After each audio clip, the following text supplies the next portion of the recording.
মাত্র ৩৯ সেকেন্ডের ব্যবধানে পরপর দুটি শক্তিশালী ভূমিকম্পে কেঁপে উঠেছে ভেনেজুয়েলা। এতে রাজধানী কারাকাস সহ বিভিন্ন এলাকায় ভবন ক্ষতিগ্রস্ত হওয়ার খবর পাওয়া গেছে। মার্কিন ভূতাত্ত্বিক জরিপ সংস্থা এর তথ্য মতে বুধবার সন্ধ্যায় সান ফেলিপে এলাকার কাছে প্রথমে ৭.২ মাত্রার ভূমিকম্প আঘাত হানে। এর মাত্র ৩৯ সেকেন্ড পর হিউমারে অঞ্চলের কাছে ৭.৫ মাত্রার আরও একটি শক্তিশালী ভূমিকম্প অনুভূত হয়। দ্বিতীয় ভূমিকম্পটির গভীরতা ছিল ভূপৃষ্ঠের প্রায় ১০ কিলোমিটার নিচে।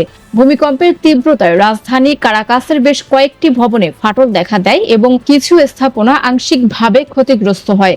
স্থানীয় গণমাধ্যমে ব্যাপক ক্ষয়ক্ষতির আশঙ্কার কথা বলা হয়েছে। ভেনেজুয়েলার স্বরাষ্ট্রমন্ত্রী দিওসদাদো কাবেও দেশবাসীকে সতর্ক থাকার আহ্বান জানিয়ে নিরাপদ ও খোলা স্থানে অবস্থানের পরামর্শ দিয়েছেন। তিনি জানান, সম্ভাব্য দুর্ঘটনা এড়াতে কয়েকটি এলাকায় গ্যাস সংযোগ সাময়িকভাবে বন্ধ রাখা হয়েছে। ভূমিকম্পের পর ক্ষয়ক্ষতির পরিমাণ নিরূপণ এবং উদ্ধার তৎপরতা চালিয়ে যাচ্ছে সংশ্লিষ্ট কর্তৃপক্ষ। সানিয়া খান, তালাশ বিডি, ঢাকা।